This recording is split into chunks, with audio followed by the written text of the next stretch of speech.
ಎಲ್ಲರಿಗೂ ನಮಸ್ಕಾರ. ಸನಾತನ ಕಥನಕ್ಕೆ ಸ್ವಾಗತ. ನಾನು ಸೌಮ್ಯ ಕೃಷ್ಣ ಹೆಗಡೆ. ಮೊನ್ನೆ ನಮ್ಮ ಪ್ರಧಾನಮಂತ್ರಿಗಳಾಗಿರುವಂತಹ ನರೇಂದ್ರ ಮೋದಿ ಅವರು ನಳಂದ ವಿಶ್ವವಿದ್ಯಾಲಯವನ್ನ ಲೋಕಾರ್ಪಣೆಯನ್ನಗೊಳಿಸಿದ್ರು. ಸೊ ಈ ನಳಂದ ವಿಶ್ವವಿದ್ಯಾಲಯ ಅನ್ನುವಂಥದ್ದು ಕೇವಲ ಒಂದು ಯೂನಿವರ್ಸಿಟಿ ಅಂತಲ್ಲ, ನಮ್ಮ ಹಿಸ್ಟರಿಯ ಪಾರ್ಟ್ ಕೂಡ, ಹಾಗೆ ನಮ್ಮ ಒಂದು ನೋವಿನ ಕಥೆಯನ್ನ ಎಕ್ಸ್ಪ್ಲೇನ್ ಮಾಡೋದು, ಹಾಗೆ ಅದನ್ನ ವ್ಯಾಲಿಡೇಟ್ ಮಾಡಿ ನಾವು ಏನನ್ನ ಕಳ್ಕೊಂಡಿದೀವಿ ಒಂದು ಟೈಮಲ್ಲಿ ಅನ್ನೋದನ್ನ ವ್ಯಾಲಿಡೇಟ್ ಮಾಡುವಂತಹ ಅವಿಭಾಜ್ಯ ಅಂಗ, ನಮ್ಮ ಸಂಸ್ಕೃತಿಯ ಒಂದು ಅವಿಭಾಜ್ಯ ಅಂಗ, ನಮ್ಮ ಇತಿಹಾಸದ ಒಂದು ಅವಿಭಾಜ್ಯ ಅಂಗ. ಈ ನಳಂದ ಯೂನಿವರ್ಸಿಟಿ ಅನ್ನುವಂಥದ್ದು ಅಂದ್ರೆ ನಳಂದ ಮಹಾವಿಹಾರ ಅನ್ನುವಂಥದ್ದು.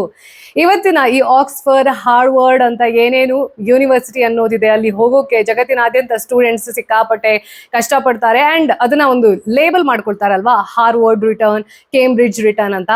ಬ್ಯಾಕ್ ಇನ್ ದ ಸೆಂಚುರೀಸ್, ಯಾವಾಗ ಇದು ಯಾವುದು ಕೂಡ ಹುಟ್ಟೇ ಇರಲಿಲ್ಲ ಅಂಥ ಟೈಮಲ್ಲಿ ಭಾರತದ ಇಂದಿನ ಬಿಹಾರದಲ್ಲಿ ಇರುವಂತಹ, ಅಂದಿನ ಮಗಧ ಕ್ಷೇತ್ರದಲ್ಲಿ ಇದ್ದಂತಹ ನಳಂದ ಅನ್ನುವಂಥದ್ದು ಇಡೀ ಪ್ರಪಂಚಕ್ಕೆ, ಲಿಟ್ರಲಿ ಇಡೀ ಪ್ರಪಂಚಕ್ಕೆ ವಿದ್ಯೆಯನ್ನ ದಾನ ಮಾಡ್ತಾ ಇದ್ದಂತಹ ಒಂದು ಶ್ರೇಷ್ಠ ಕೇಂದ್ರ ಆಗಿತ್ತು.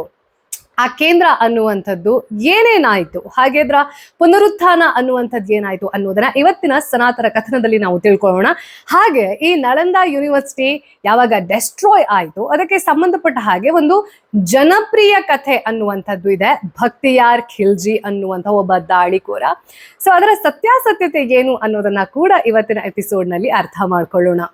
ನಳಂದ ಯೂನಿವರ್ಸಿಟಿ ಅಥವಾ ನಳಂದ ಮಹಾವಿಹಾರ ಬರೋಬ್ಬರಿ 800 ವರ್ಷಗಳ ಕಾಲ ಇದು ಜ್ಞಾನದ ಕೇಂದ್ರ ಆಗಿತ್ತು. ಎಕ್ಸಾಜರೇಷನ್ ಏನೂ ಇಲ್ಲ ಇದಕ್ಕೆ. ನಮಗೆ ರೈಟಿಂಗ್ಸ್ ಇದೆ, ಮ್ಯಾನ್ಯುಸ್ಕ್ರಿಪ್ಟ್ಸ್ ಇದೆ, ಆರ್ಟಿಫ್ಯಾಕ್ಟ್ಸ್ ಇದೆ. ಅಂದಿನ ವೈಭವೋಪೇತ ನಾಳಂದ ಯೂನಿವರ್ಸಿಟಿ ಹೇಗಿತ್ತು, ಅಲ್ಲಿನ ಜ್ಞಾನ ಭಂಡಾರ ಅನ್ನುವಂಥದ್ದು ಹೇಗಿತ್ತು. ಇವಾಗ ಈ IIT ಎಂಟ್ರೆನ್ಸ್ಗೆ ಅಥವಾ ಈ ಹಾರ್ವರ್ಡ್, ಕೇಂಬ್ರಿಡ್ಜ್ ಎಂಟ್ರೆನ್ಸ್ ಎಕ್ಸಾಮ್ಗೆ ಹೆಂಗ್ ಕಷ್ಟಪಟ್ಟು ವಿದ್ಯಾರ್ಥಿಗಳು ಓದ್ತಾರಲ್ವಾ, ಅಂದ್ರೆ ಅದೊಂದು ಎಂಟ್ರೆನ್ಸ್ ಕ್ಲಿಯರ್ ಆದ್ರೆ ಸಾಕು, ಲೈಫ್ ಸೆಟ್. ಆ ಥರದ್ದೇ ಅಪ್ರೋಚ್ ಅನ್ನುವಂಥದ್ದು ಭಾರತ ಒಂದು ಅಂದಿನ ಕಾಲದಲ್ಲಿ ಹೇಳುವ ಪ್ರಕಾರ, ನಮ್ಮ ಇತಿಹಾಸ ಹೇಳುವ ಪ್ರಕಾರ, ಇದ್ರ ಪ್ರಪಂಚದಲ್ಲಿ ಇದ್ರೆ ಯಾವ್ದಾದ್ರು ಅಂದ್ರೆ ಫಸ್ಟ್ ರೆಸಿಡೆನ್ಷಿಯಲ್ ಯೂನಿವರ್ಸಿಟಿ ಯಾವ್ದಾದ್ರು ಇತ್ತು, ಆ ಪರಿಕಲ್ಪನೆ ಅನ್ನೋದು ಹುಟ್ಕೊಂಡಿತ್ತು ಅಂತಂದ್ರೆ ಅದು ನಮ್ಮ ನಳಂದ ವಿಶ್ವವಿದ್ಯಾಲಯದಲ್ಲಿ. ತಕ್ಷಶಿಲಾ ಹೆಸರು ಕೂಡ ಬರುತ್ತೆ, ಆದ್ರೆ ತಕ್ಷಶಿಲಾ ಅನ್ನುವಂಥದ್ದು ಸಿಸ್ಟಮ್ಸ್ ರಿಲೇಟೆಡ್ ಆಗಿ, ಅದರ ಮೇಂಟೆನೆನ್ಸ್ ರಿಲೇಟೆಡ್ ಆಗಿ ನಳಂದಾಗಿಂತ ಶ್ರೇಷ್ಠವಾಗಿ ಇರಲಿಲ್ಲ ಅನ್ನುವಂಥ ಉಲ್ಲೇಖ ಕೂಡ ಸಿಗುತ್ತೆ. 5ನೇ ಶತಮಾನದ ಅರ್ಲಿ ಸ್ಟೇಜಸ್ ಅಲ್ಲಿ ಯಾವಾಗ ಬಿಹಾರ, ಯಾವ ಬಿಹಾರ ಇವತ್ತಿನ ಕಾಲದಲ್ಲಿ ಬರೇ ಈ ಲೇಬರರ್ಸ್ಗೆ ತುಂಬಾ ಪಾಪ್ಯುಲರ್ ಅಲ್ಲ, ಅಂದ್ರೆ ಎಜುಕೇಶನ್ ಅನ್ನೋದು ಲೀಸ್ಟ್ ಕನ್ಸಿಡರ್ಡ್. ಬಿಹಾರ್ ಜನ ಅಂತಂದ್ರೆ ಅಥವಾ ಬಿಹಾರದ್ದು ಅಂತಂದ್ರೆ ನಮ್ಗೊಂಥರ ಹಿಂಗೆ ಬ್ಯಾಕ್ವರ್ಡ್ ಪೀಪಲ್, ಎಜುಕೇಶನ್ ಇಲ್ಲದೆ ಇರೋದು, ಬೇಸಿಕ್ ಫೆಸಿಲಿಟಿ ಅನ್ನೋದು ಇಲ್ಲದೆ ಇರೋದು, ನಮ್ಮ ಪ್ರಪಂಚದಾದ್ಯಂತ, ನಮ್ಮ ದೇಶಾದ್ಯಂತ ಒಂದು ಪರ್ಸೆಪ್ಷನ್ ಅನ್ನೋದು ಕ್ರಿಯೇಟ್ ಆಗಿದೆ. ಆದ್ರೆ ನೋಡಿ ವಿಪರ್ಯಾಸ, ನೋಡಿ ಇವತ್ತಿನ ಬಿಹಾರ ಹೀಗಿದ್ರೆ ಅವತ್ತಿನ ಬಿಹಾರ ಅನ್ನುವಂಥದ್ದು, ಮಗಧ ಅನ್ನುವಂಥದ್ದು ಜ್ಞಾನದ ಕೇಂದ್ರ ಬಿಂದು. ಅಂದ್ರೆ ನಾಳಂದ ಯೂನಿವರ್ಸಿಟಿ ಇಲ್ಲೇ ಯಾಕೆ ಹುಟ್ಕೊಂತು ಅನ್ನೋದು ಕೂಡ ಪ್ರಶ್ನೆ ಆಗತ್ತೆ. ಈ ನಾಳಂದ ಯೂನಿವರ್ಸಿಟಿಗೂ ಬುದ್ಧನಿಗೂ ಬಿಹಾರಕ್ಕೂ ಸಂಬಂಧ ಇರುವಂಥದ್ದನ್ನ ಯಾರೂ ಮರಿಬಾರ್ದು.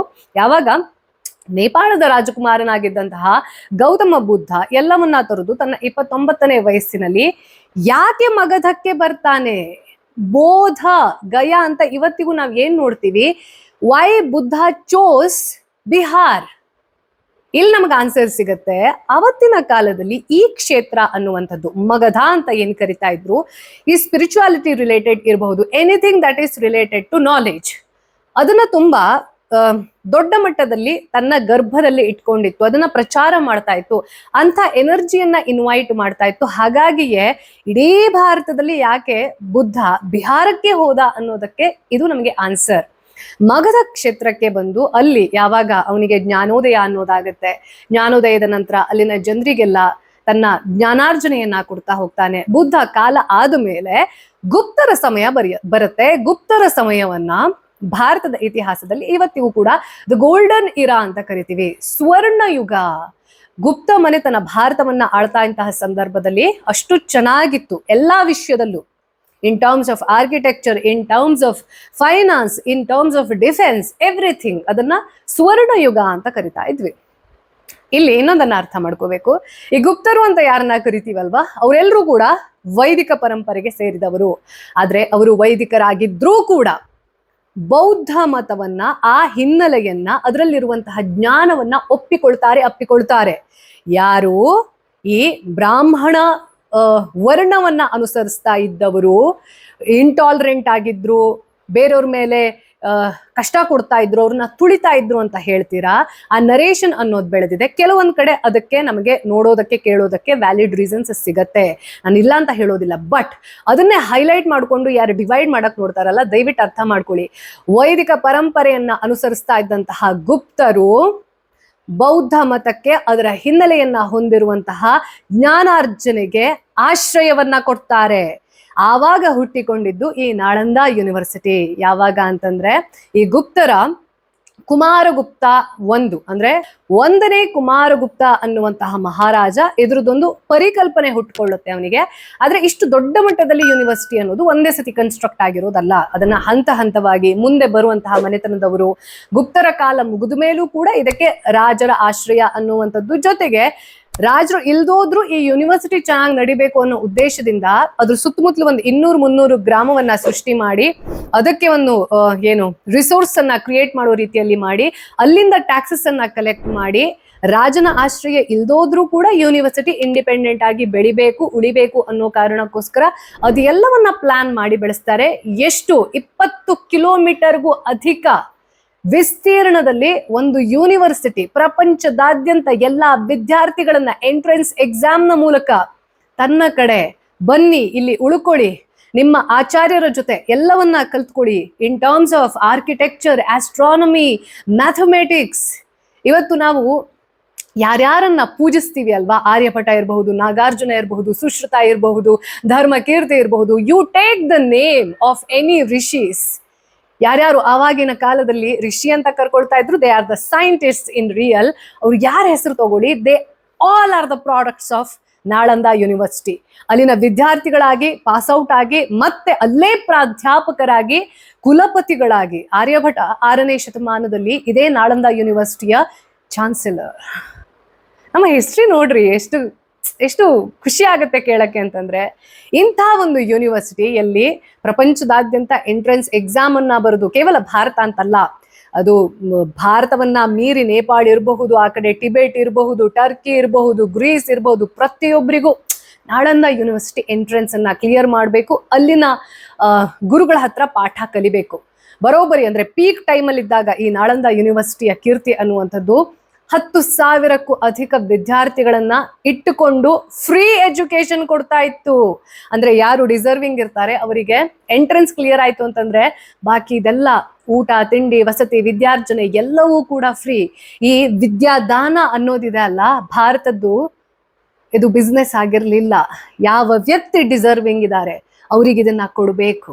ಬಟ್ ಡಿಸರ್ವಿಂಗ್ ಇರೋರಿಗೆ ಮಾತ್ರ ಕೊಡಬೇಕು. ಯಾಕೆಂತಂದ್ರೆ ಆ ಜ್ಞಾನವನ್ನ, ಆ ಒಂದು ವಿದ್ಯೆಯನ್ನ ಸದುಪಯೋಗ ಮಾಡೋರಿಗೆ ಮಾತ್ರ ಸಿಗಬೇಕೇ ವಿನಃ ದುರ್ಬಳಕೆ ಮಾಡೋರಿಗೆ ಸಿಗಬಾರ್ದು ಅನ್ನೋ ಕಾರಣಕ್ಕೋಸ್ಕರ ಆ ಎಂಟ್ರೆನ್ಸ್ ಎಕ್ಸಾಮ್ ಇದ್ದಿದ್ದು. ಅಂಡ್ ಉಲ್ಲೇಖ ಹೇಳುವ ಪ್ರಕಾರ ಎಂಟ್ರೆನ್ಸ್ ಎಕ್ಸಾಮ್ ಅನ್ನ ಮಾಡ್ತಾ ಇದ್ದವ್ರು ಯಾರಂತೆ ಗೊತ್ತಾ? ಅಲ್ಲಿನ ದ್ವಾರಪಾಲಕರು, ಲೈಬ್ರರಿಯನ್ನ ಕಾಯ್ತಾ ಇದ್ದವರು, ಅಥವಾ ಅಲ್ಲಿನ ಸೆಕ್ಯೂರಿಟಿ ಗಾರ್ಡ್ಸ್ ಅಂತ ಯಾರಿರ್ತಾರೆ. ಅಂದ್ರೆ ಆಲೋಚನೆ ಮಾಡ್ಕೊಳ್ಳಿ, ಸೆಕ್ಯೂರಿಟಿ ಗಾರ್ಡ್ ಕೂಡ ಆ ಲೆವೆಲ್ನ ಡಿಸರ್ವಿಂಗ್ ಕ್ಯಾಂಡಿಡೇಟ್ಸ್. ಲೈಬ್ರರಿ ಇವಾಗಿನ ಕೆಲವೊಂದು job roles which is very unfortunate. ಹೆಂಗಿದೆ ಅಂತಂದ್ರೆ ಮತ್ತೆ ಯಾವುದು ಸಿಕ್ಕಿಲ್ಲ ಅನ್ನೋ ಕಾರಣಕ್ಕೋಸ್ಕರ ಆ ಕೆಲಸ ಮಾಡೋ ಜವಾಬ್ದಾರಿ, ಅಥವಾ ಅದು ಒಂದು ಮತ್ತೇನು ಇಲ್ಲ ಚಾಯ್ಸ್, ಮತ್ತೇನು ಇಲ್ಲ ಅನ್ನೋ ಕಾರಣಕ್ಕೋಸ್ಕರ ಆ ಕೆಲಸವನ್ನ ಮಾಡುವಂತ ಅನಿವಾರ್ಯತೆ ತುಂಬಾ ಜನರಿಗಿದೆ. ನಾನು ಇದನ್ನ ಯಾರಿಗೂ ಬೇಜಾರಾಗ್ಬೇಕು ಅಂತ ಹೇಳ್ತಾ ಇಲ್ಲ, but that is the reality ಅಲ್ಲ. ಯಾರಿಗೂ ಈ ಕೆಲಸ ಮಾಡ್ಬೇಕು, ನಾನು ಸೆಕ್ಯೂರಿಟಿ ಗಾರ್ಡೇ ಆಗ್ಬೇಕು, ಅಥವಾ ನಾನು ಕಸ ಗುಡಿಸೋಳೆ ಆಗ್ಬೇಕು ಅಂತ ಯಾರಿಗೂ ಇರೋದಿಲ್ಲ.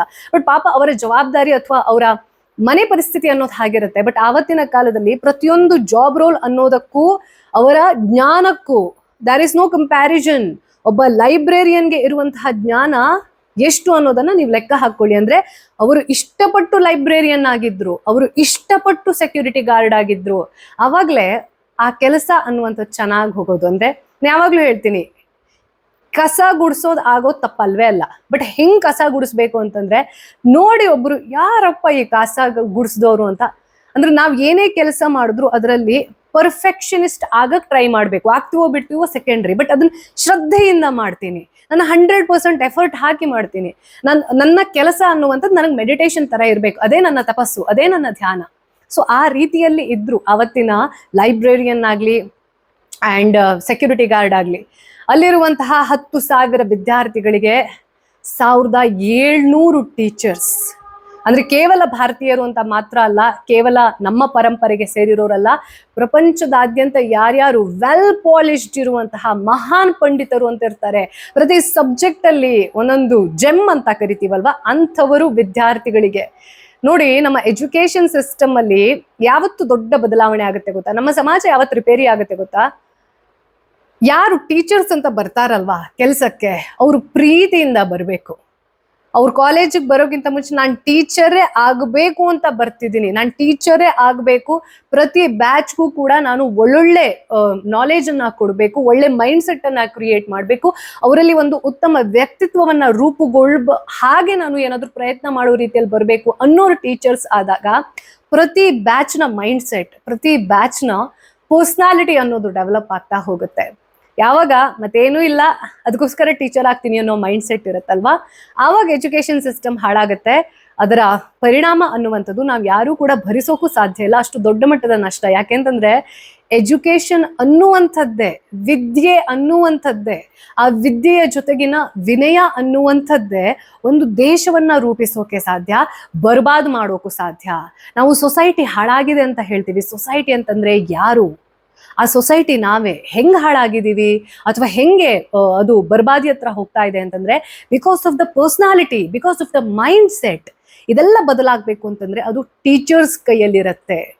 ಇಂಥ ಸಶಕ್ತ ಟೀಚರ್ಸ್ ಇರುವಾಗ ಅದ್ರ ಹೊರಗಡೆ ಬರುವಂತಹ ಪ್ರಾಡಕ್ಟ್ಸ್ ಹೆಂಗಿರ್ಬೇಕು ಅಂತ ನೀವೇ ಲೆಕ್ಕ ಹಾಕೊಳ್ಳಿ. 800 ವರ್ಷಗಳ ಕಾಲ ಉಚ್ಛ್ರಾಯ ಸ್ಥಿತಿಯಲ್ಲಿತ್ತು. ಅಂದ್ರೆ ಎಷ್ಟು ಜನ ಇಲ್ಲಿ ಬಂದು ಓದಿ ವಾಪಸ್ ಅವ್ರವ್ರ ದೇಶಕ್ಕೆ ಹೋಗಿ, ಅಂಡ್ ಇಲ್ಲಿ ಈ ಒಂದು ಯೂನಿವರ್ಸಿಟಿಯಲ್ಲಿ ಕೆಲವೊಂದಷ್ಟು ಸ್ಪೆಷಲೈಸೇಷನ್ ಇರುತ್ತಲ್ವಾ, ಈ ಯೂನಿವರ್ಸಿಟಿಯಲ್ಲಿ ಈ ಸಬ್ಜೆಕ್ಟ್ ಸಖತ್ತಾಗಿ ಕಲಿಸ್ತಾರೆ. ಇಲ್ಲಿ ಯಾವ್ದಪ್ಪ ಅಂತಂದ್ರೆ ಮೆಡಿಸಿನ್ ಅಂಡ್ ಆಸ್ಟ್ರಾನಮಿ, ಇದು 2 ಸ್ಪೆಷಲೈಸೇಷನ್. ಇಲ್ಲಿಂದ ಅವ್ರು ಕಲ್ತರು ಅಂತಂದ್ರೆ ಭಯಂಕರ ಸೈಂಟಿಸ್ಟ್ ಅನ್ನೋ ತರದಲ್ಲಿ. ಸೊ ಇಂಥ ಒಂದು ಟೈಮಲ್ಲಿ ಇಷ್ಟೆಲ್ಲ ಚೆನ್ನಾಗಿರುವಾಗ, ಅದನ್ನ ಇಂಡಿಪೆಂಡೆಂಟ್ ಆಗಿ ರೆಡಿ ಮಾಡಿರುವಾಗ, ಒಂದು ಒಳ್ಳೆ ವಿದ್ಯಾರ್ಜನೆ ಅನ್ನುವಂಥದ್ದು ಆಗ್ತಾ ಇರುವಂತಹ ಸಂದರ್ಭದಲ್ಲಿ ಎಲ್ಲಿ ಸ್ವೀಟ್ ಇರತ್ತಲ್ವಾ ಅಲ್ಲಿ ಇರುವೆಗಳು ಮುತ್ಕೊಳ್ಳುತ್ತೆ. ಸೊ ಈ ನಳಂದ ಯೂನಿವರ್ಸಿಟಿ ಅನ್ನೋದು ಏನಿದೆ, ಅದರ ಹಿಸ್ಟ್ರಿ ಅನ್ನುವಂಥದ್ದು ಏನಿದೆ, ನಮಗೆ ಎಲ್ಲಿ ಅದರ ಲಿಖಿತ ದಾಖಲೆ ಅನ್ನೋದು ಸಿಗುತ್ತೆ ಅಂತಂದ್ರೆ ಹ್ಯೂಯೆನ್ಸಾಂಗ್ ಅಂತ. ನಮ್ಮ ಪ್ರೈಮರಿ ಟೆಕ್ಸ್ಟ್ ಬುಕ್ ಅಲ್ಲೂ ಈ ಮನುಷ್ಯನ ಹೆಸರು ನಾವು ಅವಾಗೆಲ್ಲ ಕಷ್ಟಪಡ್ತಾ ಇದ್ವಿ ಅಲ್ವಾ. ಈ ಹ್ಯೂಯೆನ್ಸಾಂಗ್ ಚೈನೀಸ್ ಟ್ರಾವೆಲರ್ ಇಲ್ಲಿ ನಾಳಂದ ಯೂನಿವರ್ಸಿಟಿ ಎಂಟ್ರೆನ್ಸ್ ಎಕ್ಸಾಮ್ ಅನ್ನ ಬರೆದು ಪಾಸ್ ಆಗಿ ಇಲ್ಲಿ ಸ್ಟೂಡೆಂಟ್ ಆಗಿದ್ದು, ಇಲ್ಲಿ ಹೆಂಗಿತ್ತು, ಅಲ್ಲಿನ ವೈಭವ ಹೇಗಿತ್ತು, ಅಲ್ಲಿನ ಸಿಸ್ಟಮ್ ಹೇಗಿತ್ತು ಅನ್ನೋದು ಎಲ್ಲವನ್ನ ಸಿಯುಕಿ ಅನ್ನೋ ತನ್ನ ಬುಕ್ ಅಲ್ಲಿ ಬರೆದಿರ್ತಾರೆ. ಅದು ಯಾವಾಗ ಅಂದ್ರೆ ಇದರ ಡಿಸ್ಟ್ರಕ್ಷನ್ ಆಗತ್ತೆ. ಈ ಡಿಸ್ಟ್ರಕ್ಷನ್ ಕತೆ ಹೇಳ್ತೀನಿ. ಡಿಸ್ಟ್ರಕ್ಷನ್ ಆಗಿ ಎಷ್ಟೋ ವರ್ಷಗಳ ಕಾಲ ನಮಗೆ ನಮ್ಮ ಹಿಸ್ಟ್ರಿ ಗೊತ್ತೇ ಇರೋದಿಲ್ಲ. ಯಾಕೆಂತಂದ್ರೆ ಭಾರತ ರಿಪೀಟೆಡ್ಲಿ ದಾಳಿಗೆ ಒಳಗಾಗಿದ್ರಿಂದ ನಮ್ಮ ಹಿಸ್ಟ್ರಿ ಅನ್ನೋದ್ರು, ಅದಕ್ಕೆ ಸಂಬಂಧಪಟ್ಟಿರುವಂತಹ ಮಾನ್ಯುಮೆಂಟ್ಸ್ ಇರಬಹುದು, ಅಥವಾ ಅದಕ್ಕೆ ಸಂಬಂಧಪಟ್ಟು ಯಾರು ಅದನ್ನ ಮೌಖಿಕವಾಗಿ ಆ ಪರಂಪರೆಯನ್ನ ಸಾಗಿಸ್ತಾ ಇದ್ರು ಅಂತ ಒಂದು ಕ್ಲಾಸ್ ಅನ್ನೋದನ್ನ ಡಿಸ್ಟ್ರಾಯ್ ಮಾಡಿರೋದಕ್ಕೆ ನಮಗೆ ನಮ್ಮ ಹಿಸ್ಟ್ರಿಯನ್ನ ಓದ್ಬೇಕು ಅಂತಂದ್ರೆ ಆವಾಗಿನ ಟೈಮಲ್ಲಿ ಇದ್ದು ಯಾವ್ದಾದ್ರು ಫಾರಿನರ್ ಅನ್ನ ನಂಬಬೇಕು. Look at our destiny. So ಈ ವ್ಯಕ್ತಿ ಸಿಯುಕಿ ಅನ್ನುವಂತಹ ಒಂದು ಪುಸ್ತಕವನ್ನ ಬರೆದು, ಅದು 18th ಸೆಂಚುರಿ ಟೈಮಲ್ಲಿ, ಯಾವಾಗ 15th ಸೆಂಚುರಿ ಟೈಮಲ್ಲಿ ಅಲ್ಲಿಗೆಲ್ಲ ಈ ನಳಂದ ಯೂನಿವರ್ಸಿಟಿಯನ್ನ ಜನ ಮರೆತುಬಿಟ್ಟಿದ್ದಾರೆ. ಅದು ಸುಟ್ಟಿದೆ ಹೇಗೆ ಅಂತ ಹೇಳ್ತೀನಿ. 18th ಸೆಂಚುರಿ ಅರ್ಲಿ ಟೈಮಲ್ಲಿ ಯಾವಾಗ ಭಾರತಕ್ಕೆ ಅಗೇನ್ ಮತ್ತೆ ಈ ಇನ್ವೇಡರ್ಸ್ ಬಂದಿರ್ತಾರೆ, ಈ ಬ್ರಿಟಿಷರ್ಸು, ಪೋರ್ಚುಗೀಸ್ ಇವ್ರದ್ದೆಲ್ಲ ಶುರುವಾಗಿರುತ್ತೆ. ಆ ಟೈಮಲ್ಲಿ ಒಬ್ಬ ಸ್ಕಾಟಿಷ್ ಸರ್ವೆ ಮಾಡುವಂತಹ ವ್ಯಕ್ತಿ ಫ್ರಾನ್ಸಿಸ್ ಹ್ಯಾಮಿಲ್ಟನ್ ಅನ್ನೋ ವ್ಯಕ್ತಿಯ ಕೈಗೆ ಬೈ ಚಾನ್ಸ್ ಈ ಸಿಯುಕಿ ಬುಕ್ ಸಿಕ್ತು. ನೋಡ್ಬಿಟ್ಟು ಅವನು ಕಂಗಾಲಾಗ್ತಾನೆ. ಹಿಂಗಿದ್ದು ಒಂದಿತ್ತ, ನೋಡೋಣ ಚೆಕ್ ಮಾಡೋಣ ಅಂತ ಈ ನಾಳಂದ ಯೂನಿವರ್ಸಿಟಿ ಡಿಸ್ಕ್ರಿಪ್ಷನ್ ಇದ್ದಂತಹ ಬಿಹಾರಕ್ಕೆ ಬಂದು ಚೆಕ್ ಮಾಡಿದಾಗ ಏನೇನ್ ಡಿಸ್ಕ್ರಿಪ್ಷನ್ ಇತ್ತೋ ಅದಕ್ಕೆ ಮ್ಯಾಚ್ ಆಗೋದಿಲ್ಲ. ಆದ್ರೆ ಅವನಿಗೆ ಕೆಲವೊಂದಷ್ಟು ಆರ್ಟಿಫ್ಯಾಕ್ಟ್ಸ್ ಸಿಗತ್ತೆ. ಆದ್ರೆ ಅವನಿಗೆ ಅಂದ್ರೆ ಸ್ಯಾಟಿಸ್ಫೈ ಆಗದೆ ಆ ಸರ್ವೆಯನ್ನ ಬಿಟ್ಟು ಹಾಕ್ತಾನೆ. ಬಟ್ 19ನೇ ಶತಮಾನದ ಬಿಗಿನಿಂಗ್ ಅಲ್ಲಿ ಬ್ರಿಟಿಷ್ ಅಲ್ಲಿ ಅವಾಗ ಕನಿಂಗ್ಹ್ಯಾಮ್ ಅನ್ನುವಂತಹ ವ್ಯಕ್ತಿ ಇದ್ರ ಬಗ್ಗೆ ಮತ್ತೆ ಸರ್ವೆ ಮಾಡ್ಬೇಕು. ಅಗೇನ್ ಇಲ್ಲಿ ಭಾರತದ ಹಿಸ್ಟ್ರಿ ಮೇಲೆ ಇವ್ರಿಗೆ ಯಾರಿಗೂ ಇಂಟ್ರೆಸ್ಟ್ ಇದ್ದಿದ್ದಲ್ಲ, ಬ್ರಿಟಿಷರ್ಸ್ಗೆ. ಬ್ರಿಟಿಷ್ ತಲೆಯಲ್ಲಿ ಇದ್ದಿದ್ದೇನು ಅಂತಂದ್ರೆ, ನಿಧಿ ಹುಕ್ಕೊಂಡಿದ್ರೆ, ಯಾವ್ದಾದ್ರು ಕೋಟೆ ಸಿಕ್ಕಿದ್ರೆ, ಅದ್ರ ತುಂಬಾ ಚಿನ್ನ ಇದ್ರೆ ಅದೆಲ್ಲವನ್ನ ಬ್ರಿಟನ್ಗೆ ಸಾಗಿಸ್ಬೇಕು ಅನ್ನೋದು ಮಾತ್ರ ಇಂಟೆನ್ಷನ್. ಹಾಗಾಗಿ ಆವಾಗ ಒಂದು ASI ಅಂದ್ರೆ ಆರ್ಕಿಯಾಲಜಿಕಲ್ ಸರ್ವೆ ಆಫ್ ಇಂಡಿಯಾ ಅನ್ನೋದನ್ನ ಸ್ಥಾಪನೆ ಮಾಡಿ ಇಲ್ಲಿ ಖುದಾಯಿ ಅನ್ನೋದು ಅಂದ್ರೆ ಎಕ್ಸ್ಕವೇಷನ್ ಅನ್ನೋದು ಶುರುವಾಗುತ್ತೆ. ಬಟ್ ದೊಡ್ಡ ಮಟ್ಟದಲ್ಲಿ ನಡೆಯೋದಿಲ್ಲ. ಸ್ವಾತಂತ್ರ್ಯ ನಂತರದಲ್ಲಿ 1970ರಿಂದ 80 ನಡುವೆ ಒಂದು ಎಕ್ಸ್ಕವೇಷನ್ ನಡೆದು, ಹಾಗೆ ಅಲ್ಲಿ ಲೋಕಲ್ ಸೆಟಲ್ಮೆಂಟ್ ಏನಾಗಿರುತ್ತೆ ಅವರಿಗೆಲ್ಲ ಮ್ಯಾನುಸ್ಕ್ರಿಪ್ಟ್ ಸಿಗೋದು, ಆರ್ಟಿಫ್ಯಾಕ್ಟ್ಸ್ ಸಿಗೋದು, ಕೆಲವೊಂದಷ್ಟು ರೂನ್ಸ್ ಸಿಗೋದು, ರೆಮ್ನೆಂಟ್ ಸಿಗೋದು ಶುರುವಾದಾಗ ಇಲ್ಲಿ ಏನೋ ಇದೆ ಅಂತ ಗೊತ್ತಾದ್ ನೋಡಿದ್ರೆ ಭೂಮಿ ಒಳಗಡೆ ಇದು ಸಮಾಧಿ ಆಗ್ಬಿಟ್ಟಿತ್ತು. ನಳಂದ ಯೂನಿವರ್ಸಿಟಿ ಹೆಂಗ್ ಸಮಾಧಿ ಆಯ್ತು? ಇದಕ್ಕೆ ನಮಗೆ ಡಿಸ್ಕ್ರಿಪ್ಷನ್ ಸಿಗೋದು ಎಲ್ಲಪ್ಪ ಅಂತಂದ್ರೆ, ಟಿಬೆಟ್ನ ತಾರಾನಾಥ್ ಅನ್ನುವಂತಹ ಒಬ್ಬ ಹಿಸ್ಟೋರಿಯನ್ ಬರೆದಿಟ್ಟಿರುವಂತಹ ಒಂದು ಬುಕ್ ಅಲ್ಲಿ ಇದು ಬರೋಬ್ಬರಿ 6 ತಿಂಗಳ ಕಾಲ ಉರಿದು ಹೋಯ್ತು ಅನ್ನೋದನ್ನ ಒಂದು ಸ್ಕ್ರಿಪ್ಟ್ ಸಿಗತ್ತೆ. ಆ ಸ್ಕ್ರಿಪ್ಟ್ ನ ಜೊತೆಗೆ ಅವ್ರು ಹೇಳಿದ ತಕ್ಷಣ ನಂಬಬೇಕಂತಿಲ್ಲ, ಯಾರೋ ಒಬ್ರು ಕಥೆನೂ ಬರ್ದಿರ್ಬೋದು. ಬಟ್ ಇಲ್ಲಿ ಏನ್ ಸಿಕ್ಕಿದೆ, ಈ ಎಕ್ಸ್ಕವೇಷನ್ ಅಲ್ಲಿ ಏನ್ ಸಿಕ್ಕಿದೆ, ರೆಮ್ನೆಂಟ್ಸ್ ಅಂತ, ರೂನ್ಸ್ ಅಂತ, ಅದನ್ನ ಟೆಸ್ಟ್ ಮಾಡಿ ನೋಡಿದ್ರೆ, ಆ ಮಣ್ಣನ್ನ ಇಟ್ಟಿಗೆಯನ್ನ ಟೆಸ್ಟ್ ಮಾಡಿ ನೋಡಿದ್ರೆ ಇದು ಸುಟ್ಟಿರೋದು ಹೌದು. ಓಕೆ, ಇಲ್ಲಿ ತಾಳೆ ಆಗ್ತಾ ಇದೆ. ಅದನ್ನ ನೋಡಿದಾಗ ಒಂದಷ್ಟು ಸ್ಪೆಕ್ಯುಲೇಷನ್ಸ್ ಶುರುವಾಗುತ್ತೆ. ನೀವು ಈ ಸ್ಪೆಕ್ಯುಲೇಷನ್ ಅನ್ನ ಇವತ್ತಿಗೂ, ಅದು ಅಂದ್ರೆ ಬರ್ದಿಟ್ಟಿರೋದು ಅನ್ನೋ ರೀತಿಯಲ್ಲಿ ಬಹಳಷ್ಟು ಕಡೆ ಕೇಳಿಸ್ಕೊಂಡಿರ್ತೀರಾ. ಭಕ್ತಿಯಾರ್ ಖಿಲ್ಜಿಯ ಕತೆ. ಈ ಭಕ್ತಿಯಾರ್ ಖಿಲ್ಜಿ ಅನ್ನೋ ದಾಳಿಕೋರ, ಅದರಲ್ಲಿ ಅಂದ್ರೆ ಭಕ್ತಿಯಾರ್ ಖಿಲ್ಜಿ ಇದ್ದ ಅನ್ನೋದಕ್ಕೆ ನಮಗೆ ಪ್ರೂಫ್ ಇದೆ ಇತಿಹಾಸದಲ್ಲಿ. ಹಂಗಿದೊಬ್ಬ ವ್ಯಕ್ತಿ ಇದ್ದ. ಅವನು ಕಮಾಂಡರ್ ಇನ್ ಚೀಫ್ ಆಗಿದ್ದಂತಹ ವ್ಯಕ್ತಿ. ಯಾವುದೋ ಒಂದು ದೊಡ್ಡ ರೋಗ ಬಂದಿರುತ್ತೆ, ಮಾಡಿದ್ದುಣ್ಣು ಮಹಾರಾಯ ಅನ್ನೋ ತರದಲ್ಲಿ. ಎಷ್ಟು ದಿನ ಅಂತ ಉರಿಯಕ್ ಸಾಧ್ಯ? ಯಾವತ್ತಾದ್ರೂ ನನ್ಲೇಬೇಕಲ್ವಾ? ಅವ್ನು ಬರಬಾರದ್ ರೋಗ ಬಂದಿರುತ್ತೆ. ಅವನ ಹಕೀಮ್ ಮತ್ತೊಬ್ರು ಮರದೊಂದ್ರು ಎಲ್ಲರೂ ಸೇರಿ ಏನೇ ಔಷಧಿ ಮಾಡಿದ್ರು ಮನುಷ್ಯ ಬದುಕೋದಿಲ್ಲ ಅಂತ ಡಿಕ್ಲೇರ್ ಮಾಡ್ಬಿಡ್ತಾರೆ. ಅವರ ಈ ಇಸ್ಲಾಮಿಕ್ ಪರಂಪರೆಯ ಹಕೀಮ್ ಎಲ್ಲ ಸೇರಿ ನಮ್ಮ ಹತ್ರ ಸಾಧ್ಯ ಇಲ್ಲ ಇದು ಅಂತ. ಆವಾಗ ಅವನಿಗೆ ಯಾರೋ ಹೇಳ್ತಾರೆ, ಈ ನಾಳಂದ ಯೂನಿವರ್ಸಿಟಿ ಅನ್ನೋದು ವೆರಿ ಪಾಪ್ಯುಲರ್ ಮೆಡಿಸಿನ್ಗೆ, ಅದರ ಆ ಮೆಡಿಸಿನ್ ವಿಭಾಗದ ಒಬ್ಬ ಮುಖ್ಯಸ್ಥನ ಹೆಸರು ಬಂದು ರಾಹುಲ್ ಅಂತ. ಈ ಆಚಾರ್ಯ ರಾಹುಲನ ಕೈಯಲ್ಲಿ ಗುಣ ಆಗದ್ದೇ ಇರುವಂತಹ ರೋಗ ಇಲ್ಲವೇ ಇಲ್ಲ, ಒಂದ್ಸತಿ ಅವನನ್ನ ಕಾಂಟ್ಯಾಕ್ಟ್ ಮಾಡು ಅಂತ ಹೇಳ್ತಾರೆ. ಇಲ್ಲಿ ಅಹಂಕಾರ ನೋಡಿ ಭಕ್ತಿಯಾರ್ ಖಿಲ್ಜಿದು. ಕಾಫಿರರ ಕೈಯಿಂದ ನನಗೆ ಚಿಕಿತ್ಸೆ ಆಗ್ಬೇಕಾಗಿಲ್ಲ ಅಂತ ಹೇಳ್ತಾನೆ. ಆದ್ರೆ ಸಾಯೋ ಟೈಮ್ ಬಂದಾಗ ಏನ್ ಮಾಡಕ್ಕೂ ರೆಡಿ ಇರ್ತಾರಲ್ವಾ, ಕರೆಸ್ತಾರೆ. ಯಾರನ್ನ? ರಾಹುಲ್ ಆಚಾರ್ಯರನ್ನ ಕರೆಸಿ, ಹಿಂಗಿಂಗ್ ಸಮಸ್ಯೆ ಇದೆ, ಆದ್ರೆ ನಿನ್ನಂತ ಕಾಫಿರನ ಕೈಯಲ್ಲಿ ನಾನು ಔಷಧಿಯನ್ನ ತಗೊಳ್ಳೋದಿಲ್ಲ. ನಿನ್ನ ಜ್ಞಾನ ನಿಜವಾಗಿದ್ರೆ, ನಿನ್ನ ಮೆಡಿಸಿನ್ ಅನ್ನೋದು ನಿನ್ನ ಸಮಾಜದಲ್ಲಿ ಇರುವಂಥದ್ದು ಅಥವಾ ನಿನ್ನ ಧರ್ಮದಲ್ಲಿ ಇರುವಂಥದ್ದು ತಾಕತ್ತೇ ಇದ್ರೆ ಅದಕ್ಕೆ ನಿನ್ನ ಕೈಯಿಂದ ನಾನು ನನ್ನ ಬಾಯೊಳಗಡೆ ಏನೂ ಹಾಕೋದಿಲ್ಲ, ನನ್ನನ್ನು ಗುಣ ಮಾಡು ಅನ್ನೋ ಚಾಲೆಂಜ್ ಅನ್ನ ಹಾಕ್ತಾನೆ. ಆವಾಗ ಆಚಾರ್ಯ ರಾಹುಲ ಪರವಾಗಿಲ್ಲ, ನಾನು ನಿಮ್ಮನ್ನ ಗುಣಪಡಿಸ್ತೀನಿ ಅಂತ ಹೇಳ್ತಾನೆ. ಅಂದ್ರೆ ನಮ್ಮ ಅಂದಿನ ಕಾಲದವ್ರದ್ದು ಪೇಷನ್ಸ್ ನೋಡಿ, ಅಂದ್ರೆ ಅವರ ಎಂಪಥೆಟಿಕ್ ಮೈಂಡ್ ಸೆಟ್ ಅನ್ನ ನೋಡಿ. ಯಾವನೋ ಒಬ್ಬ ಇಷ್ಟು ದುರಹಂಕಾರದಿಂದ ಮಾತಾಡಿದ್ರೆ ಇವತ್ ನಾವು ನೀವಲ್ಲ, ಹೋಗಲೇ ನೀನ್ಯಾರು ಅಂತ ಹೇಳ್ತೀವಿ. ಬಟ್ ಅವತ್ತಿನ ಕಾಲದಲ್ಲಿ ವಿನಯ ಅಂತ ಅದಕ್ಕೆ ಕರೆಯೋದು ನಾವು. ವಿದ್ಯೆಯ ಜೊತೆಗೆ ವಿನಯತೆ ಅನ್ನೋದು ಎಷ್ಟು ಪರಿಪೂರ್ಣರಾಗಿದ್ರು ಅಂತಂದ್ರೆ, ಬಟ್ ಅನ್ಫಾರ್ಚುನೇಟ್ ಥಿಂಗ್, ಅದನ್ನ ತಗೊಳ್ಳೋ ವ್ಯಕ್ತಿ ಡಿಸರ್ವಿಂಗ್ ಇಲ್ಲ ಅಂತಂದ್ರೆ ಏನಾಗತ್ತೆ ಅನ್ನೋದಕ್ಕೆ ಇದು ಸಾಕ್ಷಿ ಆಗತ್ತೆ. ಅವರು ಈ ವ್ಯಕ್ತಿ ಇಷ್ಟು ಅಹಂಕಾರದಿಂದ ಮಾತಾಡಿದ್ರು ಕೂಡ, ನಾನು ಈ ಒಂದು ವಿದ್ಯೆಯನ್ನ ಕಲಿತವನಾಗಿ ಒಬ್ಬ ವ್ಯಕ್ತಿಯ ಜೀವನವನ್ನ ಉಳಿಸ್ಬೇಕಾಗಿರೋದು ನನ್ನ ಧರ್ಮ, ಹಂಗಾಗಿ ಮಾಡ್ತೀನಿ ನಾನು ಅಂತ ಹೇಳ್ಬಿಟ್ಟು ಮರುದಿನ ಬರ್ಬೇಕಿದ್ರೆ ಕುರಾನ್ನ ಒಂದು ಪುಸ್ತಕವನ್ನ ತಗೊಂಡೋಗಿ ಅವನ ಕೈಗಿಟ್ಟು ಬೆಳಗ್ಗೆ ಸಂಜೆ 2 ಹೊತ್ತು ಓದು, ಇದನ್ನ ಗುಣ ಆಗ್ತೀಯಾ ಅಂತ ಹೇಳ್ತಾನೆ. ಅವಾಗ ಭಕ್ತಿಯಾರ್ ಖಿಲ್ಜಿಗೆ ಒಂದ್ಸತಿ ಏನ್ ಮಾತಾಡ್ತಿದ್ದಾನೆ ಮನುಷ್ಯ, ನನ್ನ ವರ್ಚಸ್ಸೇನು, ನನ್ನ ಗತ್ತೇನು, ನನ್ನ ಹತ್ರ 100 ಹಕೀಮೂರಿದ್ದಾರೆ, ಅವ್ರು ಯಾರ ಹತ್ರ ಆಗ್ದೋಗಿರೋದು ಈ ಪುಸ್ತಕ ಓದೋದ್ರಿಂದ ಆಗತ್ತಾ, ನೋಡೇ ಬಿಡೋಣ ಅಂತ ಹೇಳ್ಬಿಟ್ಟು. ಕುರಾನ್ ಅಲ್ವಾ, ಹೆಂಗು ಇಸ್ಲಾಮಿಕ್ ಅವನ ಇದು ಅನ್ನೋದು ಡಿಸ್ಟರ್ಬ್ ಆಗೋದಿಲ್ಲ, ಅವನ ಆ ಮತಾಂಧತೆ ಅನ್ನೋದಕ್ಕೆ ಯಾವುದೇ ಡಿಸ್ಟರ್ಬೆನ್ಸ್ ಆಗ್ತಾ ಇಲ್ಲ ಅನ್ನೋ ಕಾರಣಕ್ಕೋಸ್ಕರ ತಗೊಂಡು ಪುಸ್ತಕವನ್ನ ಹಿಂಗೆ, ಒಂದು ಹ್ಯಾಬಿಟ್ ಇರುತ್ತಲ್ಲ ಕೆಲವೊಬ್ಬರಿಗೆ, ಹಿಂಗ್ ನೆಕ್ ಬಿಟ್ಟು ಆಮೇಲೆ ಹಾಳೆಯನ್ನ ಈ ಕಡೆ ಹಾಕೋದು, ಹಾಗೋತ್ತಾ ಹೋಗ್ತಾನಂತೆ. ಫಾರ್ ಹಿಸ್ ಸರ್ಪ್ರೈಸ್, ಕೇವಲ 2 ವೀಕ್ ಒಳಗಡೆ ಆ ಮನುಷ್ಯ ಫಿಟ್ ಅಂಡ್ ಫೈನ್. ಆವಾಗ ಅವನಿಗೆ ಶಾಕ್ ಆಗತ್ತೆ. ಇದನ್ನ ಅಂದ್ರೆ ಕೆಲವು ಸತಿ ಪ್ಲಸಿಬೋ ಎಫೆಕ್ಟ್ ಅಂತ ಹೇಳ್ತಾರೆ. ನಿಮ್ಗೆ ಟ್ಯಾಬ್ಲೆಟ್ ಅನ್ನ ಕೊಟ್ಟಿದೀವಿ ಅಂತ ನಂಬಿಸಿ ನಿಮ್ಮ ಆ ಒಂದು ಎಫೆಕ್ಟ್ ನಲ್ಲಿ ನೀವು ಗುಣ ಆಗ್ಬಿಡ್ತೀರಾ. And this is very much valid. Cancer patients ಅಲ್ಲಿ ಪ್ಲಾಸಿಬೋ ಎಫೆಕ್ಟ್ ಅನ್ನೋದು ತುಂಬಾ ವರ್ಕ್ ಆಗತ್ತೆ. ಆದ್ರೆ ಈ ಮನುಷ್ಯಂಗೆ ಅದು ಹೆಂಗಾಯ್ತು ಅನ್ನೋದು ಗೊತ್ತಾಗಲ್ಲ. ನಂಗೆ ಗೊತ್ತಾಗ್ಬೇಕು ಇದು ಅಂದ್ಬಿಟ್ಟು ಆಚಾರ್ಯ ರಾಹುಲನ್ನ ಕರೆಸಿ ಏನಕ್ಕಿದಾಯ್ತು, ಈ ಮಿರಾಕಲ್ ಹೆಂಗಾಯ್ತು ಹೇಳಿ ಅಂತ ಹೇಳಿದಾಗ ಹೇಳ್ತಾರೆ ಅವರು, ನಾನು ಆ ಕುರಾನ್ನ ಪ್ರತಿ ಪುಟದ ಮೇಲೆ ನನಗೆ ನಿನ್ನ ಹ್ಯಾಬಿಟ್ ಗೊತ್ತಿತ್ತು, ನೀನು ಹಿಂಗೆ ಎಂಜ್ಲನ್ನ ತಾಗಿಸಿ ಪುಟವನ್ನ ಮಡಚೋದು, ಹಾಗಾಗಿ ಪ್ರತಿ ಹಾಳೆಯ ಮೇಲೆ ನಾನು ಔಷಧವನ್ನ ಸಿಂಪಡಣೆ ಮಾಡಿದ್ದೀನಿ, ಆ ಔಷಧದಿಂದ ನೀನು ಗುಣ ಆಗಿರೋದು ಅಂತ ಹೇಳ್ತಾರೆ.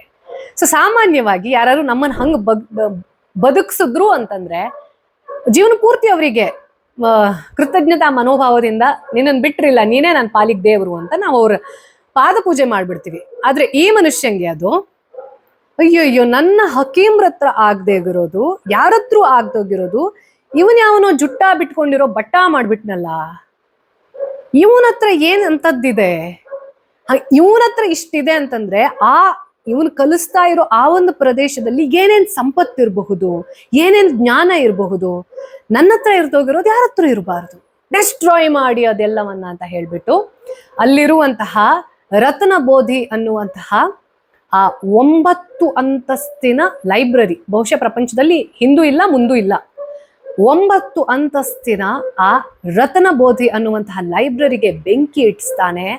ಆ ಬೆಂಕಿ ಇಡಿಸೋದ್ರ ಜೊತೆ ಅವಾಗ ಇನ್ಫ್ಲೂಯೆನ್ಸ್ ಇದ್ದಿದ್ದು, ಅಲ್ಲಿರೋರೆಲ್ಲ ಜಾಸ್ತಿ ಇದ್ದಿದ್ದು ಈ ಬೌದ್ಧ ಸನ್ಯಾಸಿಗಳು. ಆ ಸನ್ಯಾಸಿಗಳನ್ನೆಲ್ಲ ಕೊಲ್ಲಿಸಿ ಅಲ್ಲಿ ಬೆಂಕಿಯ ಪೂರ್ತಿ ನಾಳಂದ ಯೂನಿವರ್ಸಿಟಿಯನ್ನ ಡೆಸ್ಟ್ರಾಯ್ ಮಾಡಿ ಹಾಕದ ಭಕ್ತಿಯಾರ್ ಖಿಲ್ಜಿ ಅಂತ ಹೇಳುತ್ತೆ. ಆದ್ರೆ ಈ ಒಂದು ಕಥೆ ಅನ್ನುವಂಥದ್ದು ಜನಪ್ರಿಯವೇ ಹೊರತು ಇದಕ್ಕೆ primary source of information which is return ಎಲ್ಲೂ ಕೂಡ ಇವತ್ತಿಗೆ ಸಿಕ್ಕಿಲ್ಲ. ಹಾಗಂದ ಮಾತ್ರಕ್ಕೆ ಇದನ್ನ ಸುಳ್ಳು ಅಂತ ಹೇಳಬಹುದಾ? ನೋಡಿ, ಬಾಯಿಂದ ಬಾಯಿಗೆ ಹರಡೋದಿರುತ್ತಲ್ವಾ, ಅದರಲ್ಲಿ ವೇರಿಯೇಷನ್ ಬೇರೆ ಬೇರೆ ಆಗಿರ್ಬಹುದು, ರೆಕ್ಕೆ ಪುಕ್ಕ ಸೇರ್ಕೊಂಡಿರ್ಬೋದು.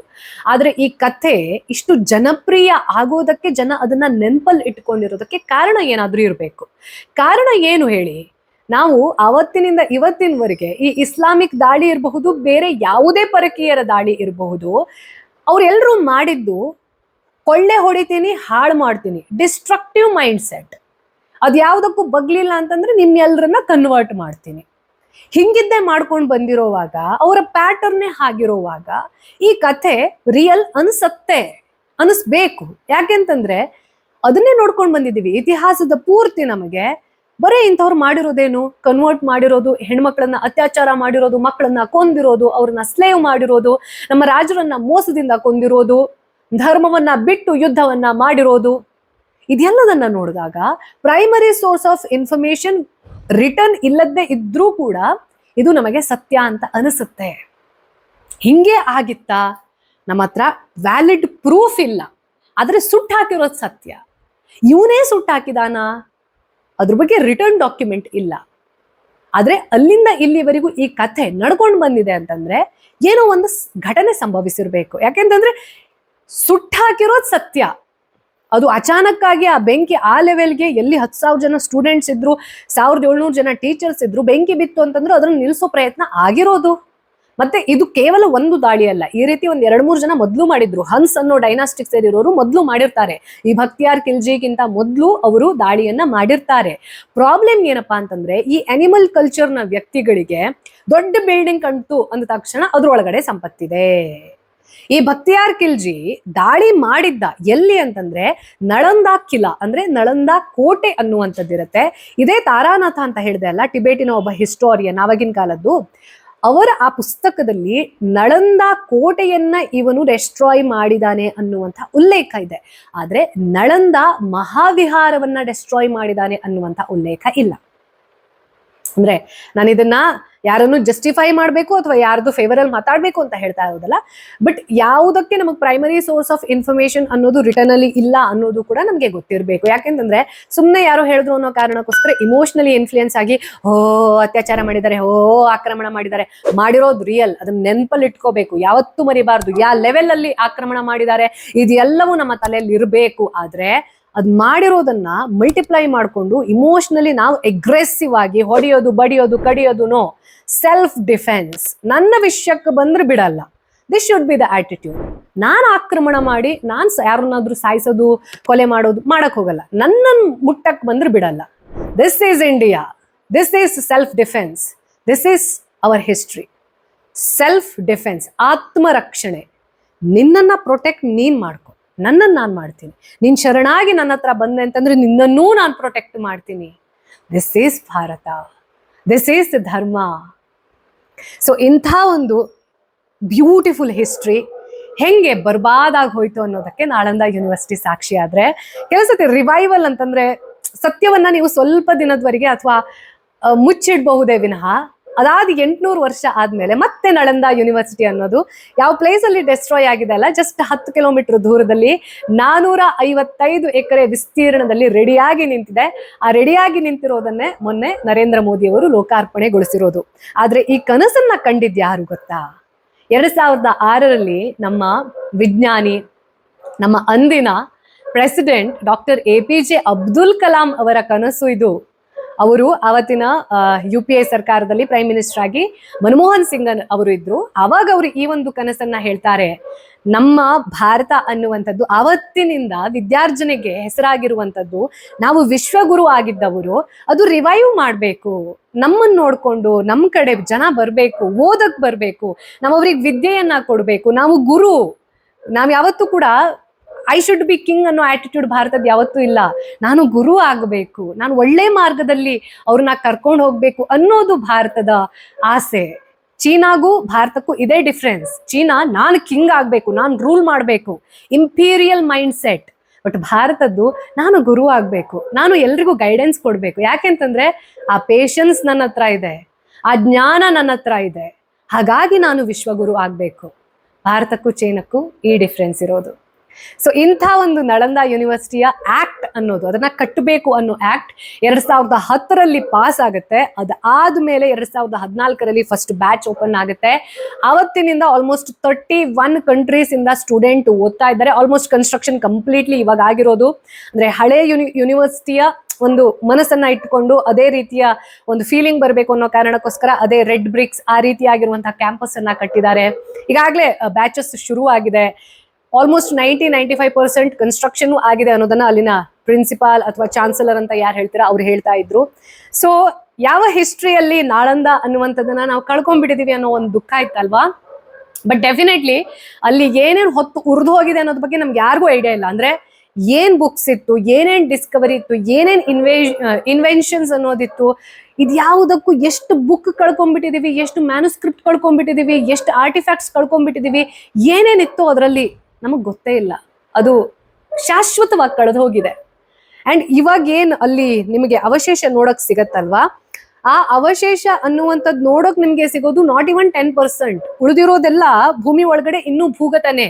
ಆದ್ರೆ ಇವಾಗ ಅದನ್ನ ಎಕ್ಸ್ಕವೇಷನ್ ಏನಕ್ ಮಾಡಲ್ಲ ಅಂತಂದ್ರೆ ಸುತ್ತಮುತ್ತಲೆಲ್ಲ ಸೆಟ್ಲ್ಮೆಂಟ್ ರೆಡಿ ಆಗೋಗಿದೆ. ಜನ ಅಲ್ಲಿ ವಾಸ ಮಾಡ್ತಾ ಇರುವಾಗ, ಅವರು ಕೃಷಿ ಮಾಡ್ತಾ ಇರುವಾಗ ಅವ್ರನ್ನೆಲ್ಲ ಪಾಪ ಅವ್ರ ಜೀವನಕ್ಕೆ ಕಷ್ಟ ಆಗಿ ಆ ಎಕ್ಸ್ಕವೇಷನ್ ಮಾಡೋದ್ರಲ್ಲಿ ಅರ್ಥ ಇಲ್ಲ ಅನ್ನೋ ಕಾರಣಕ್ಕೋಸ್ಕರ ಅದಕ್ಕೆ ಅದು ಒಂದು ಮೆಮೊರಿ ಆಗಿ ಇರ್ಲಿ ನಮಗೆ, ಅದು ನಮಗೆ ಒಂದು ನಮ್ಮ ಹಿಸ್ಟ್ರಿಯನ್ನ ನೆನಪಿಸ್ತಾ ಇರುವಂತದ್ದು ಇರ್ಲಿ. ಆದ್ರೆ ಅದರದ್ದೇ ರೀಪ್ಲೇಸ್ಮೆಂಟ್ ಅನ್ನ, ಅದರದ್ದೇ ಆಲ್ಟರ್ನೇಟಿವ್ ಅನ್ನ ಒಂದು ಕ್ರಿಯೇಟ್ ಮಾಡ್ತೀನಿ ಅನ್ನುವಂತಹ ಡಾಕ್ಟರ್ APJ ಅಬ್ದುಲ್ ಕಲಾಂ ಅವರ ಕನಸು 2006ರಿಂದ ಇವಾಗ 2024ರಲ್ಲಿ ಕಂಪ್ಲೀಟ್ ಆಗಿ ನಮ್ಮ ಮುಂದೆ ನೋಡೋಕೆ ಸಿಗುತ್ತೆ. ಇವಾಗ ವಾಪಸ್ ನಾವು ಬಿಹಾರಕ್ಕೆ ಹೋದ್ವಿ ಅಂತಂದ್ರೆ ಅದು ಕೂಡ ಒಂದು ಟೂರಿಸ್ಟ್ ಅಟ್ರಾಕ್ಷನ್. ನಮ್ಗನ್ಸುತ್ತೆ ಆಯ್ತಾ, ಒಂದು ದೇಶ ಅಂದ ತಕ್ಷಣ ಕೆಲವೊಂದಷ್ಟು ಸಾಫ್ಟ್ ಪವರ್ಸ್ ಇರುತ್ತೆ. ಒಂದೊಂದು ಸೆಂಟರ್ಸ್ ಅನ್ನುವಂಥದ್ದು, ಒಂದೊಂದು ವಿದ್ಯಾ ಕೇಂದ್ರ ಅನ್ನೋದು. ಕೆಲವು ಜನ ಹುಚ್ಚರ ತರ ಮಾತಾಡ್ತಾರಲ್ವಾ, ಈ ದುಡ್ಡೆಲ್ಲ ಬಡವರಿಗೆ ಅಥವಾ ಒಂದು ಹಾಸ್ಪಿಟಲ್ ಕಟ್ಟೋದಕ್ಕೆ ಕೊಟ್ಟಿದ್ರೆ ಏನಾಗ್ತಾ ಇತ್ತು, ಅದಕ್ಕೂ ಕೊಡಬಹುದು. ಆದ್ರೆ ಇಂಥ ಒಂದು ಕನ್ಸ್ಟ್ರಕ್ಷನ್ ಅನ್ನೋದು, ಡೆವಲಪ್ಮೆಂಟ್ ಅನ್ನೋದು ಸಾಫ್ಟ್ ಪವರ್ಸ್. ಈಗ ಆ ನಾಳಂದ ಯೂನಿವರ್ಸಿಟಿಯ ಹಿಸ್ಟ್ರಿ ಗೊತ್ತಿರೋರು ಪ್ರಪಂಚದಾದ್ಯಂತ ಎಲ್ರಿಗೂ ಒಂದು ಕ್ಯೂರಿಯಾಸಿಟಿ ಇರುತ್ತೆ, ಅದು ಸಾಫ್ಟ್ ಪವರ್. ಭಾರತದಲ್ಲಿ ಹಿಂದೆ ಅಷ್ಟು ವರ್ಷದ ಹಿಂದೆ ಇತ್ತಂತೆ, ಇವಾಗ ಮತ್ತೆ ಅದನ್ನ ವಾಪಸ್ ಕಟ್ಟಿದಾರಂತೆ. Let me see it, let me be a part of it. ನಿಮ್ಗೆ ಅನ್ಸಲ್ವಾ ಇವಾಗ ನೀವೇನಾದ್ರೂ ಸ್ಟೂಡೆಂಟ್ ಆಗಿದ್ರೆ ನಾಳಂದ ಯೂನಿವರ್ಸಿಟಿಗೆ ನೀವು ಅಪ್ಲೈ ಮಾಡ್ತಾ ಇದ್ರಿ ಅಂತ? ನಾನಂತೂ ಡೆಫಿನೆಟ್ಲಿ ಮಾಡ್ತಾ ಇದ್ದೆ. ಸೊ ಇದನ್ನ ಸಾಫ್ಟ್ ಪವರ್ ಅಂತ ಹೇಳೋದು, ಇದನ್ನ ಡೆವಲಪ್ಮೆಂಟ್ ಅಂತ ಹೇಳೋದು. ಅಂದ್ರೆ ಒಂದು ದೇಶ ಇಂಟರ್ನ್ಯಾಷನಲ್ ಲೆವೆಲ್ ಅಲ್ಲಿ ಸ್ಟ್ರಾಂಗ್ ಆಗಿ ನಿಂತ್ಕೋಬೇಕು ಅಂತಂದ್ರೆ ಇದೆಲ್ಲವೂ ಕೂಡ ಆಡಪ್ ಆಗತ್ತೆ. ಸೊ ನನಗೆ ತುಂಬಾ ಖುಷಿ ಆಯ್ತು. ಅಂದ್ರೆ ಯಾವಾಗ APJ ಅಬ್ದುಲ್ ಕಲಾಂ ಅವರು ಈ ಮಾತನ್ನ ಹೇಳಿದ್ರು, ನನಗೆ ತುಂಬಾ ಅಂದ್ರೆ ತುಂಬಾ ಇಷ್ಟ. APJ ಅಬ್ದುಲ್ ಕಲಾಂ ಪ್ರತಿಯೊಬ್ಬ ಸೈನ್ಸ್ ಸ್ಟೂಡೆಂಟ್ಗೆ, ಅಂದ್ರೆ ನಾವು ಚಿಕ್ಕ ವಯಸ್ಸೆಲ್ಲ ಯಾರ್ದಾದ್ರೂ ಹಿಂಗೆ ಒಬ್ರದ್ ಮಾತು ಕೇಳ್ತೀವಿ ಅಥವಾ ಅವ್ರ ಬಗ್ಗೆ ಏನಾದ್ರೂ ಸ್ಟೋರಿ ಬಂತು ಅಂದ್ರೆ ಅವ್ರದ್ದೇ ವಿಂಗ್ಸ್ ಆಫ್ ಫೈರ್ ಅಂತ ಒಂದು ಪುಸ್ತಕ ಆಯ್ತಲ್ವಾ. ಸೊ ಇದೆಲ್ಲದ್ರ ಬಗ್ಗೆ ಅಂದ್ರೆ ತುಂಬಾ ಇನ್ಸ್ಪಿರೇಷನ್ ಅಥವಾ ಇಂಟ್ರೆಸ್ಟ್ ಅಂತಂದ್ರೆ ಅದರಲ್ಲಿ APJ ಅಬ್ದುಲ್ ಕಲಾಂ ಅವರು ಕೂಡ ಒಬ್ಬರು. ಅವರ ಕನಸು ನನಸಾಯ್ತು ಮೊನ್ನೆ. ಸೊ ಇಂಥದ್ದು ಕೇವಲ ಒಂದು ಯೂನಿವರ್ಸಿಟಿ ಅಲ್ಲ, ಇಂಥದ್ದು 100 ಯೂನಿವರ್ಸಿಟಿ ಭಾರತದಲ್ಲಿ ಬರಲಿ. ಕ್ವಾಲಿಟಿ ಎಜುಕೇಶನ್ ಅನ್ನೋದು ಇಂಪಾರ್ಟೆಂಟ್. ಅದನ್ನ ಅಂದ್ರೆ ಇಂಪ್ರೂವ್ ಮಾಡೋ ರೀತಿಯಲ್ಲಿ ಬಜೆಟ್ನಲ್ಲಿ ಜಾಸ್ತಿ ದುಡ್ಡನ್ನ ಇದಕ್ಕೆ ಡೆಡಿಕೇಟ್ ಮಾಡಬೇಕು. ಜೊತೆಗೆ ಬರುವಂತಹ ಶಿಕ್ಷಕರು ಇರ್ತಾರಲ್ವಾ, ನಿಜವಾಗ್ಲೂ ಈ ದೇಶದ ಭವಿಷ್ಯ ಅನ್ನುವಂಥದ್ದು ನಿಮ್ಮ ಕೈಯಲ್ಲಿದೆ. ಮನೆಯಲ್ಲಿ ಎಷ್ಟೇ ಎಜುಕೇಶನ್ ಅನ್ನ ಹೇಳ್ಕೊಟ್ರು, ಸಂಸ್ಕಾರವನ್ನ ಕಲಿಸಿದ್ರೂ ಕೂಡ ಈ ಪರಿಸರ ಅನ್ನೋದನ್ನ, ಎನ್ವಿರಾನ್ಮೆಂಟ್ ಅನ್ನ ಕ್ರಿಯೇಟ್ ಮಾಡೋದು ಸ್ಕೂಲ್ಸ್.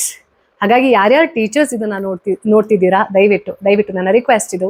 ಸೊ ನೀವು ಇದನ್ನ ತುಂಬಾ ಇಂಪಾರ್ಟೆಂಟ್ ಕೆಲಸ ಅಂತ ಅನ್ಕೊಳ್ಳಿ. ನಿಮ್ಮ ಕೆಲಸವನ್ನ ನೀವು ಪ್ರೀತಿಸಿ, ನಿಮ್ಮನ್ನ ನಂಬ್ಕೊಂಡು ಒಂದು 20 ರಿಂದ 30 ಜನ ಸ್ಟೂಡೆಂಟ್ಸ್ ಯಾರು ಬರ್ತಾ ಇರ್ತಾರೆ, ಅವ್ರನ್ನ 1% ಇಂಪ್ರೂವ್ಮೆಂಟ್ ಕಡೆ ತಗೊಂಡು ಹೋದ್ರಿ ಅಂತಂದ್ರೆ ಇಡೀ ಭಾರತವನ್ನ ಬೆಟರ್ ಮಾಡುವಲ್ಲಿ ನಿಮ್ಮ ಕೊಡುಗೆ ದೊಡ್ಡದಿರುತ್ತೆ. ನಿಮ್ಮ ಹೆಸರು ಹೀರೋ ಲಿಸ್ಟ್ ಅಲ್ಲಿ ಬರದೇ ಇರಬಹುದು, ಬಟ್ ಆ ಆತ್ಮ ತೃಪ್ತಿ ಅಂತ ಒಂದಿರುತ್ತಲ್ವಾ, that makes all the difference.